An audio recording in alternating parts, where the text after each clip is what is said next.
Մենք այսօր կարող ենք արձանագրել, որ Փաշինյան Նիկոլը չունի իշխանություն երկրում, որովհետև նա զրկվել է իշխանության 3 հիմնասյուներից 2-ից։ Իշխանությունը հիմնված է 3 հենասյան վրա։ Առաջինը հեղինակություն, երկրորդը իրավունք, երրորդը բռնություն։ Փաշինյան Նիկոլը հեղինակազրկված է, չունի հեղինակություն, իրավական հիմք որևէ չունի, կեղծում է, բարբարոսաբար կեղծում ընտրությունները, նրան մնացել է մենակ բռնությունը։ Եվ կարծես թե բռնությունը բավարար չէ իշխանություն պահելու համար, բայց ոչ Հայաստանի դեպքում, որովհետև նա ունի ևս մեկ հենարան, իդեմս արևմուտքի, ում շահերը նա ներկայացնում է Հայաստանում։ Իսկ եթե չլիներ արևմուտքը, չլիներ արևմտյան հենարանը Փաշինյան Նիկոլի, առաջի 2 հիմնասյան հեղինակության եւ իրավունքի բացակայությունը բավարար կլիներ, որ տեղին ընդդիմադիրները Փաշինյան Նիկոլին ուղղակի ռադանային իշխանությունից։ Հիմա առաջ չեն անում, որովհետեւ կա նրա իշխանության, նրա ախր ինքը այն մարդը չէ, որ սրան դիկտատորը չես կարող ասել, դիկտատորները լուրջ մարդ են եղել, որոնք պահում են սրա իշխանությունը։ Հիմա եւ ես ուզում եմ մի քիչ հեղինակությունից խոսել, նոր անցնեմ առաջ, չի կարելի հեղինակության իշխանությունը, այսինքն հեղինակությունը որպես իշխանության հիմնասյուն թերագնահատել, իսկ գերագնահատել դա հնարավոր չէ։ Ուրեմն ես ունեի դասընկեր Վաչե Բագրատունի, որի ավագ եղբայրը այսօր աշխարհում առանցքային դեմք է, թավ ջութակարային կատարողական արվեստում Բոստոնում ապրում աշխատում, ինքն էլ է թավ ջութակար, Վաչոն հիմա Գերմանիայում է, իսկ նրանց հայրը շատ տաղանդավոր ռեժիսոր էր օպերային, 88-ին նրան հրավիրեցին գլխավորելու մեր օպերա եւ բալետի թատրոնը, Վահագն Բագրատունի, Ռուսաստանի ժողովրդական արտիստ էր։ Ուրեմն այդ ժամանակ Ղարաբաղյան շարժումը սկսվել էր արդեն եւ Երևանում պարետային ժամ էին սահմանել։ Դե Վաչենը այդ ժամանակ պատրաստվում էր համամիութենական մրցույթի, տեղակ չէ քաղաքում ինչա կատարում, ինչ չի կատարում, գիշերը դուրս է գալիս մաքուր օդի, բռնում են սրան։ Դե ես ներկա չեմ եղել այս ամեն ինչի, հետո տղեկի պատմելով գիտեմ, դե հերն է գալիս, թե տղիս տարել եք, բան մի քիչ լավ չէ, այս կողմ այն կողմ։ Ինչ-որ մի հատ գնդապետի կամ փող գնդապետի հետ է խոսում, այսը երևի իրան լավ չի պահում, Բագրատունին, Վահագն Բագրատունին ասում է, այդ ասում է, քեզ համես պահ, ես գեներալ լեյտենանտ եմ, ես ուտե բաբոս, պահա, գեներալ լեյտենանտ եմ, ես հասկանում է դեմովական, ասա, չէ սատալի, բան կներեք տավարիչ գեներալ լեյտենանտ, բան, տղիդ վերսրացար, բայց ասա հելի շեդերը դուրս չգա, ուրեմն Ստալինի ժամանակվանից սովետական բոլոր արտիստները ունեին ռազմական կոչումներ, գեներալ լեյտենանտը հավասարեցված էր Ռուսաստանի ասիկ ժողովրդական արտիստի կոչմանը, ես չգիտեմ ուսադիր տալիս էին նրանց թե չէ, բայց այդ բանը կար։ Արամ Խաչատրյանը, քանի որ սովետական միության ժողովրդական արտիստեր, հետևաբար պետք է լիներ ըստ տրամաբանության գեներալ գնդապետ կամ բանակի գեներալ։ Այսինքն տեսեք ինչ բան է։ Վահագն Բագրատունի հեղինակավոր մարդ, որը դարձել է Ռուսաստանի RSFSR-ի ժողովրդական արտիստ։ Ռուսաստանի սովետական միություն նրան նաև շնորհել է գեներալ լեյտենանտի կոչում։ Այդ կոչումը բավարար է, այդ հեղինակությունը, որ զինված իսկական գնդապետը նրան չեստա եւ ասի կներես տավարիչ գեներալ լեյտենանտ։ Այսինքն առանց հեղինակության աշխարհում ոչ մի հարց չի լուծվում, առանց հեղինակության ոչ մի իշխանություն չի կարող գոյատևել։ Տեսեք, այս Փաշինյան Նիկոլի չարիք թիմը շատ նման է հունական սև գնդապետերին։ Դրանք ինչ արեցին հունական սև գդակը, Կիպրոսի գլուխը դրանք կերան, չէ։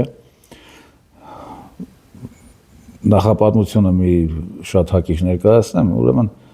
Հունաստանում ճգնաժամ է կառավարական, թագավորը կանչում է ամերիկյան դեսպանին, թե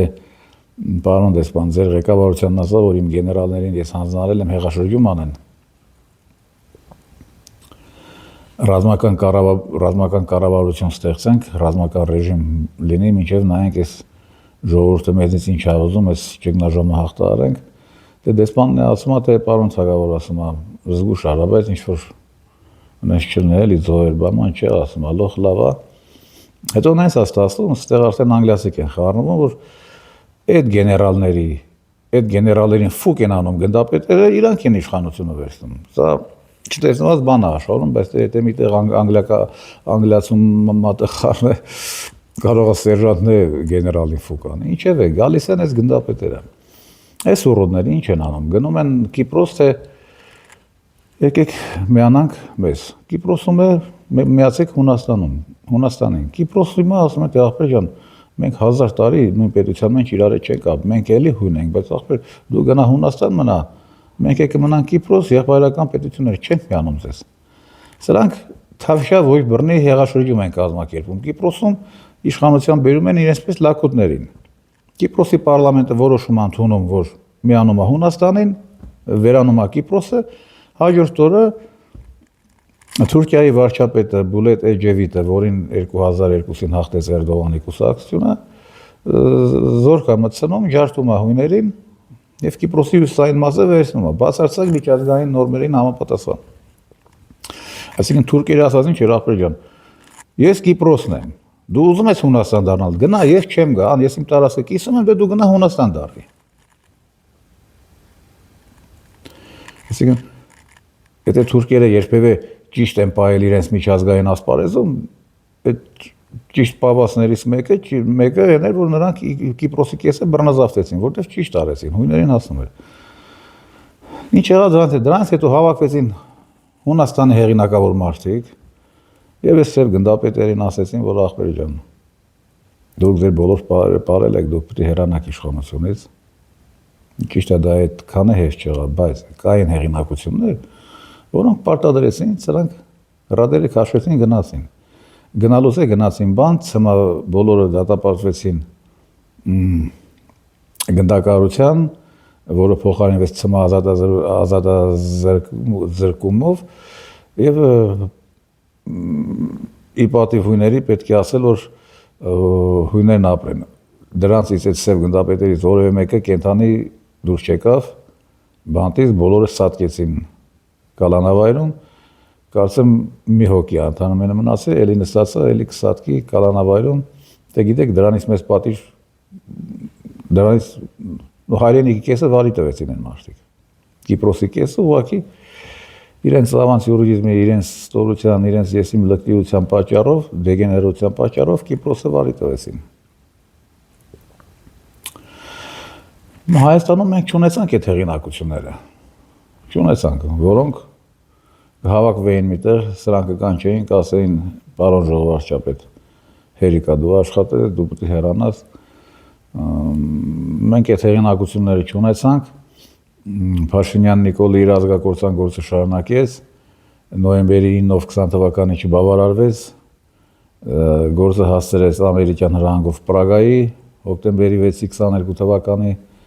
հետո համատեղ ակցիայով գործը հասավ 23 թվականի սեպտեմբերի 19-ին Արցախը հայաթափվեց, հետո դա էր քիչը, հիմա արդեն նախաձեռնում են ինչ-որ մեծ թուրանի կառուցում Հայաստանի տարածքով, այդ թրիպ կոչվածը, որը Հայաստանին որևէ տնտեսական, որևէ չէ, մի երկու կոպեկ կբերի Հայաստանին, բայց որևէ զգալի տնտեսական էֆեկտ չի տա, փոխարենը Սյունիքը կդատարկվի։ Այս մասին իմ հենց առաջի անդրանիկ եթերում եմ ասել, որ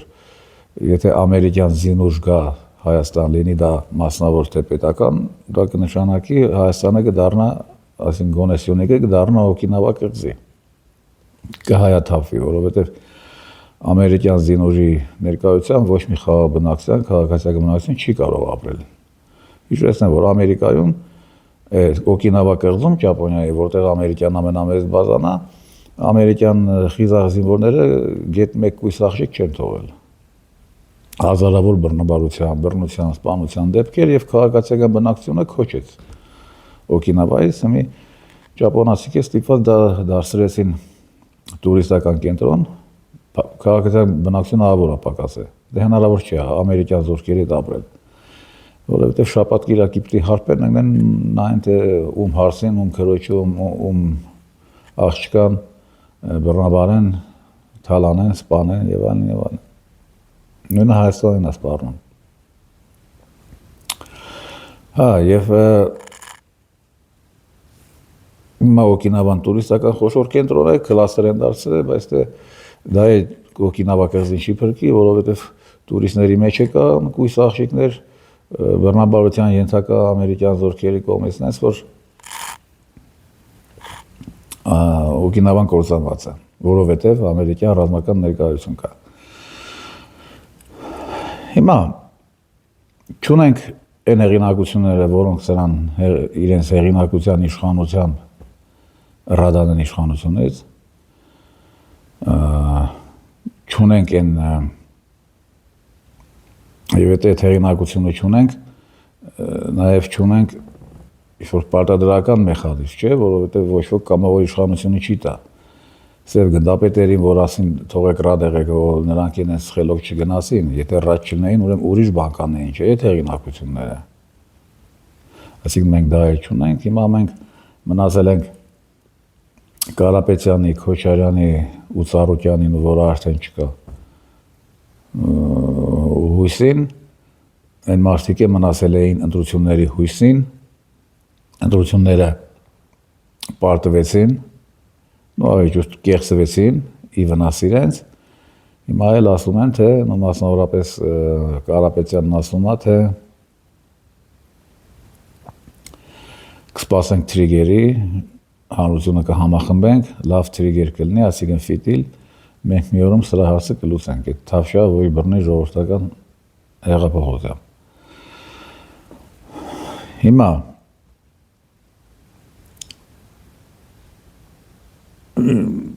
պարզա թե Կարապետյանը, թե Քոչարյանն ու Ծառուկյանը գիտակցում են սրա իշխանությունը ով ապահովա, որովհետև էլի եմ ասում, եթե 3 հիմնասյունից իշխանության 2-ը չկա, ամենակարևորները չկան, չկա հեղինակություն, չկա իրավունք, մենակ բռնությունը շատ քիչ է իշխանություն պահելու համար։ Այսինքն սրա այս իրավապահ համակարգը շատ քիչ է, անհնար է դրանով իշխանություն պահել, բայց այս մարդը շարունակում է պահել։ Իսկ մեզ առաջարկում են, երևի ուրիշ ճար չունեն, սպասել թրիգերի, որ կարողանան կազմակերպել այդ մեկօրյա սրա հեռացումը։ Հիմա թե հակառակ կողմը ոնց կպատրաստի դրան, արդեն չենք կարող ասել, բայց է պարզա, որ պատրաստում է։ Դրա համար նա չեզոքացնում է հանրության ամենաակտիվ տարերին։ Այսօր 70 հոգի կալանավորված է Կարապետյանի թիմից։ Անձամբ Կարապետյանը տնային կալանքի տակ է։ Այդ 70 հոգին դա այն հրետանիներ Կարապետյանի համար, որը կարող էր, ասենք, 10,000 մարդ փողոց անել։ Հիմա այդ մարդիկ չկան, դրանց ֆունկցիաներն ով է կատարելու։ Ես չգիտեմ, երևի գիտի Կարապետյանը։ Այդ Ծառուկյանը անձամբ նստած է արդեն։ Ծառուկյանի վրա հույս դնել չի կարելի։ Իսկ թե Ծառուկյանի թիմակիցները դրսում ինչ լծակներ ունեն, ինչ պետք է անեն, դա էլ ես չգիտեմ, շփում չունեմ հետները, չեմ կարող ասել։ Քոչարյանից բան չես հասկանա, ինչ է մտադիր անել, թեպետ պարզա նա չի կարող չկիսել Կարապետյանի գաղափարը, եւ պարզա, եթե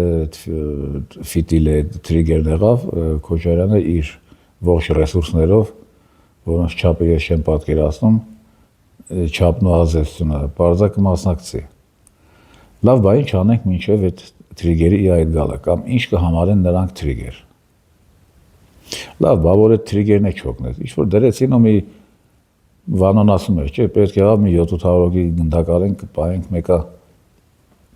Բա որ դրեցին այդ բանն արեցին։ Դրեցին օրը ցերեկով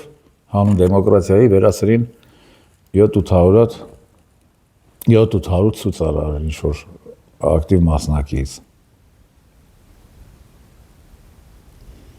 Ինչ մեկը կարծում է, որ Փաշինյան Նիկոլը դերս կմնա այդ քայլից, ոչ։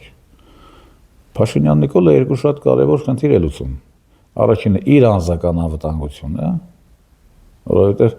ինքը գիտակցում է, որ առանց իշխանության լավագույն դեպքում ինքը կնստի ցմա։ Եթե փողոցում նրան մոլեկուլների չբաժանեն։ Լավագույն դեպքում։ Արևմուտքը նրա վերադասը եւ նրա խազեինը գիտակցում է, որ առանց Փաշինյանի կտապալվեն բոլոր արևմտյան պրոյեկտները։ Նախ թրիպը չի կայանա, թուրանա, այսինքն բրիտանական 1000 տարվա պրոյեկտը կմնա մեռած երազանք։ Երկրորդը մյուս եվրոպական պրոյեկտները, Ռուսաստանին ստեղից դեն նետելը, ռուսական բազայի հեռացումը, ինչ որ Հայաստան հակառուսական ֆորպոզ հակառուսական տարան դարձնելը, դրանք բոլորս նույնպես կգոլոշյանան։ Դե հիմա պատկերացրեք Փաշինյան Նիկոլի ռեալ ուժը։ Մի կողմից ինքն ունի իրեն շամպես ծառայող պետական մեքենա եւ ինքը գիտակցում է, որ իշխանության կորցնելը նրան մավանից վատ բան է, իր համար, իր ընտանիքի, իր մերձավորների, դա գիտակցում են նաեւ իր բոլոր թիմակիցները։ Մյուս կողմից կա ավելի հզոր սուբստանս արևմուտքը, որը գիտակցում է, որ Փաշինյան Նիկոլի կորստով նրանք կորցնում են Հայաստանն ամբողջությամբ։ Իսկ այդ մարդիկ Ռուսաստանի դեմ պատերազմի են պատրաստվում։ Հսկական միլիտարիզացիայի պրոցես է սկսվել Եվրոպայում։ Այն մարդիկ ռևանշ են ուզում, Նապոլեոնի համար ռևանշ, Հիտլերի համար ռևանշ։ Դե արևմուտքը ավանդաբար 1242 թվականից միշտ եկե ջարդավե գնացել է, Ալեքսանդր Նևսկու համար ռևանշ, ամեն ինչ ուզում են նրանք։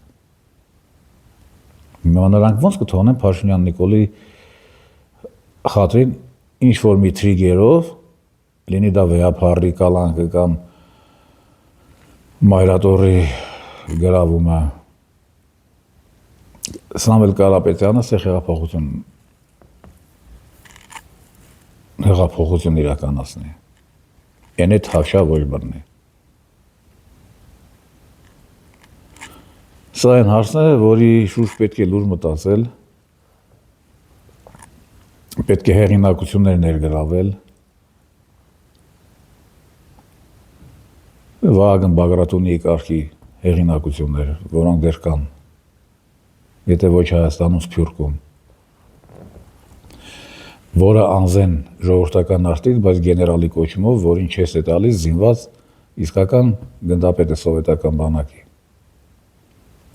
Տեսները շատ կան ուղղակի, փնտրել է պետք։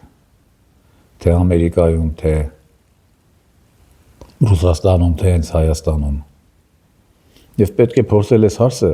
այլ ձևի լուծել։ Բայց ես համոզված չեմ, որ վիճակի լրջությունը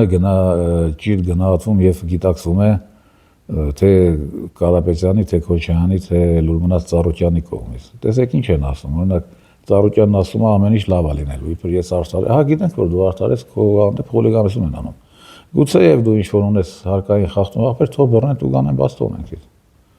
Հետո հարկային խախտում չի արել, Ռոքֆելերը չի արել, բան չի արել։ Ծառուկյանի մայրը ծերքին ասում է ամեն ինչ լավ կլինի, տղես կհաղթի։ Բոլորը հույս ունեն Կարապետյանն է ասում։ Կարապետյանի շրջապատից թե հեծի ինչ որ սրանք հեծի հետ են անում խուլիգանություն է։ Հայերն գիտի որ խուլիգանություն է։ Բավարար Եվրոպայով կվերականգնվի։ Ես առումով եմ մի բան ասեմ։ Ուրեմն իհարկե Եվրոպայում արևմուտքում դատարանները անկախ են եւ արդար են։ Կաշառակերություն գրեթե չկա, բայց երբ գործը վերաբերում է ներքին հարցերին, ներքին իրավական պահերին, ներքին հանցագործներին եւ դատական քարշուկներին, երբ հարցը միջազգային է, քաղաքական, այսինքն, նշանակում է դատարանը կայացնում է, այսինքն վավերացնում է քաղաքական իշխանության ընդունած որոշումը։ Օրինակ, Խաշոգի կար, վրացի չեչեն տերորիստ։ Գերմանիայում կարգավիճակ էր ստացել։ Պուտինը խնդրում է Անգելա Մերկելին, սա անձամբ Պուտինն է պատում, թե դժվարին տուր ես դատեմ։ Իսկ Խաշոգին ինչ էր անում։ Պուտինը պատմել է, ցույց է տվել Անգելա Մերկելին։ Ռուս զինվորներին պարկեցնում էր չեչենական պատերազմը եւ նրանց գլուխների վրանով մեքենայով անցնում էր։ Այսինքն, տես դաժան բարբարոս բան Գեբրիելսի մտքով չէր անցնում։ Անգելա Մերկելը թե չէ, դեմոկրատիա, մարդու իրավունքներ, այ Պուտինն ինչ արեց։ Դիվերսանտ ուղարկեց, գնաց դրան սատ գցրեց։ Դիվերսանտը բռնվեց նստավ, հետո ինքը անձամբ ազատեց եւ անձամբ գնաց аэроպորտում դիմավորեց։ Բոլորը պետք է հիշեք, այն օրը երբ Բայդենի օրը 17 հետախույզ Պուտինը ստացավ, տեղը ագին զիբիլ հետ տվեց։ Ամերիկացի ռուս դիսիդենտներ անձամբ аэроպորտում դիմավորեց։ Եվ այդ կրասիկովին, այդ Խաշոգի գերեզման ուղարկողին, ինքը բարևեց, ասեց դարովա։ Ասեն բարձա որ այդ մարդիկ ծանոթ եղել են նախկին, որովհետև անծանոթ մարդուն զդարովեով չես բարևում սամալյոտի տրափի մոտ։ Դրանից առաջ 20 տարի առաջ Յանդարբիևին պայթեցրեց։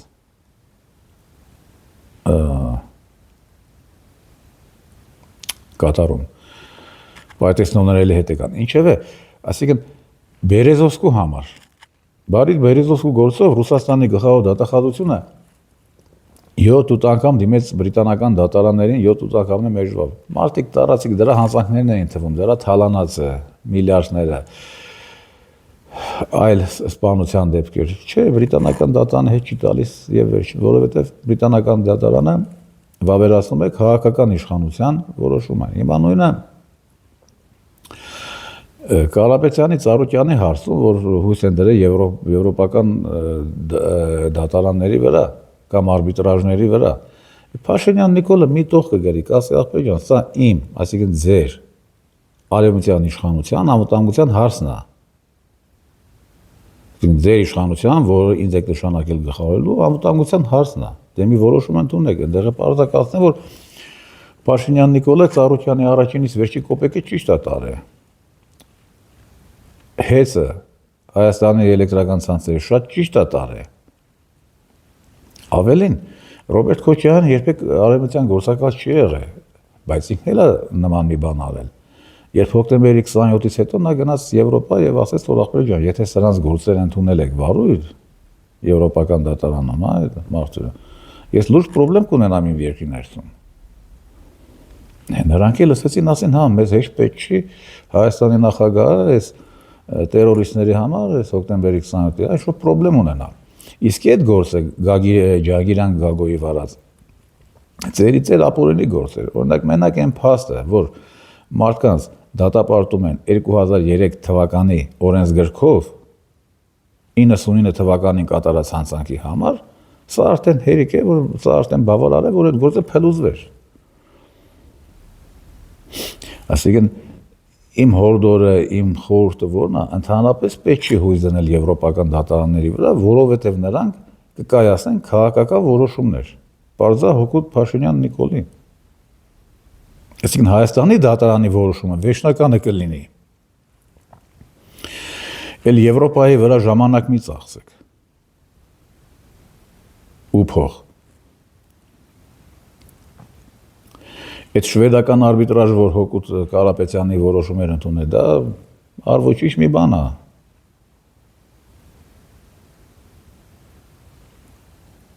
Մեկը կատարես կամ մեկ չկատարողին ասես, թե այդ ախի չես կատարում, Շվեդիայում արբիտրաժը սենց բան ասել, ոչ, թեկած ունեն բոլորը։ Եվ օրը կգա, երբ Կարապետյանը, Ծառուկյանը գնան Եվրոպա, իրանք նոր կզգան ինչ բան է եվրոպական արդարադատությունը։ Ինչ իր կաշվի վրա զգացել է Պուտինը, քանի դեպք պատմեցի, Խաշոգի, Բերեզովսկի,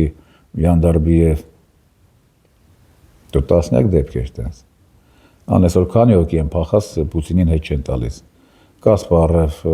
տան ինչա, Շենդերովիչ, Կիսիլյով, Եվգենիկին, Դմիտրի Կիսիլյով այդ մեր օսական այդ նորմալ տղա է, մեկ այլ վիժված կար ենտևիտ, Նևզորովը, չեն տալիս и всё։ Ինչևէ, ամփոփենք ասածս,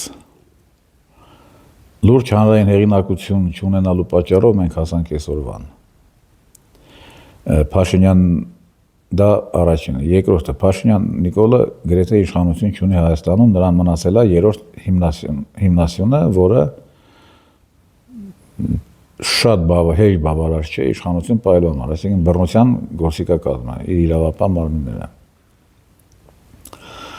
Երրորդը, բայց Փաշինյան Նիկոլն ունի մեկ այլ հզոր հենարան, որից չգիտեմ ինչու առ այսօր մրսում են հայ դիմադիրները։ Արևմուտքի մասին է խոսքը։ Չորրորդը, ինչ-որ թրիգերի սպասելու իմաստը ես չեմ տեսնում, որովհետև այդ թրիգերին Փաշինյան Նիկոլը իր թրիգերը դեմ կտա և չգիտես թե ոնց կվերջանա այս ամեն ինչ։ Ամենակարևորը, Փաշինյան Նիկոլը և հոգեպես, և ֆիզիկապես այսօր պատրաստ է հարյուրներով, եթե ոչ հազարներով հայ սպանել, հանուն դեմոկրատիայի։ Այն Մայրադոն Պիոնասյան Դանիելն ասում է, չէ, իհարկե, Ծառուկյանի գործը գործ չի իրավական առումով, բայց դե մենք ինչ անենք, մենք չենք թողնի Ռուսաստանը Ծառուկյանով կամ Կարապետյանով մեր ժողովրդավարությունը վարի տա։ Ուրեմն մենք պետք է վարի տանք Ծառուկյանին ու Կարապետյանին, չէ՞։ Թե որտեղից քեզ շանվորտի ժողովրդավարություն կամ դու ով դառար Ռուսաստանը քո ժողովրդավարությունը վերացնի։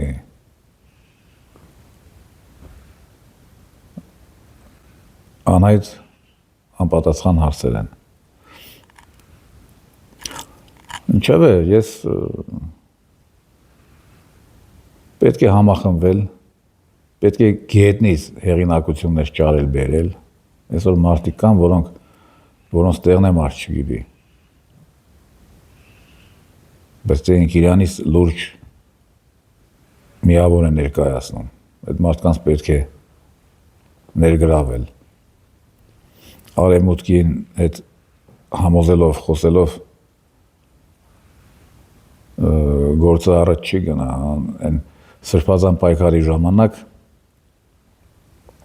այն թեժ ժամանակները, մեր սրբազաններից մեկը, առաքելական եկեղեցու առանցքային դեմքերից մեկը, որը նաև Անգլիայի քաղաքացի է, գնում է ամերիկյան դեսպանի մոտ խնդրանքով, թե ախպորպես, եկեք սենց բարիշենք էլի, դուք սրան հանեք, վարչապետ էլի դուք նշանակեք, մեզ էլ մի երկու պորտֆել տվեք այդ կառավարության մեջ, այս սրբազան շարժման, մի երկու հոգու, համ ժողովուրդը մի քիչ կհանգստանա, համ ժողովրդի աչքը, համ մենք էլ պարտված չենք զգա մեզ, ապեր հանեք դուք ուրիշ վարչը, մերժում է ամերիկյան դեսպանը։ Օրը կգա բրիտանացի քաղաքացի սրբազանը թողին կխոսի, ինչ է նրան ասել։ Ես ասում եմ են, ինչ գիտեմ սկզբնախպյուրից։ Արևմուտքի վրա որևէ հույս դնել, ինչ-որ լավ ակնկալիք ունենալ, մարդասիրական, մարդկային ուղղակի չի կարելի։ Պետք է մենք մեր հարցերը ինքնուրույն լուծենք, մեր հեղինակություններով, մեր ուժերով, մեր բոլոր ռեսուրսներով և ամենակարևորը մինչ այդ պետք է ուղղակի թքել հավաքական արևմուտքի վրա։ Չէ, վիճակը լուրջ է, շատ լուրջ է, սենց ես չգիտեմ, ես պետությունը ինչքան կգոյատևի, հասարակական տրամադրությունները խայտառակ են, ընկճված, բոլորը խոսում են արտագաղթի մասին, ասում են այստեղ այլևս ապրել հնարավոր չէ, վաղը եթե սրան ԵԱՏՄ-ից ռադարեցին, ընդհանրապես կքաշվենք արդեն, հացին կակա մենք ենք ասելու, հայ ժողովուրդն իր ողջ անձնակազմով, ոչ թե Ծառուկյանը, Քոչարյանն ու Կարապետյանը, մի բան պետք է անել և շատ լուրջ մտածել, սենց սպասելով ինչ-որ իրադարձությունների, կամ այլ բաներով գործը շատ առաջ չի գնա։ Շատ առաջ չի գնա։ Ինչևէ, առայժմ այսքանը, բաժանորդագրվեք իմ տելեգրամյան և յութուբյան ալիքներին, կհանդիպենք։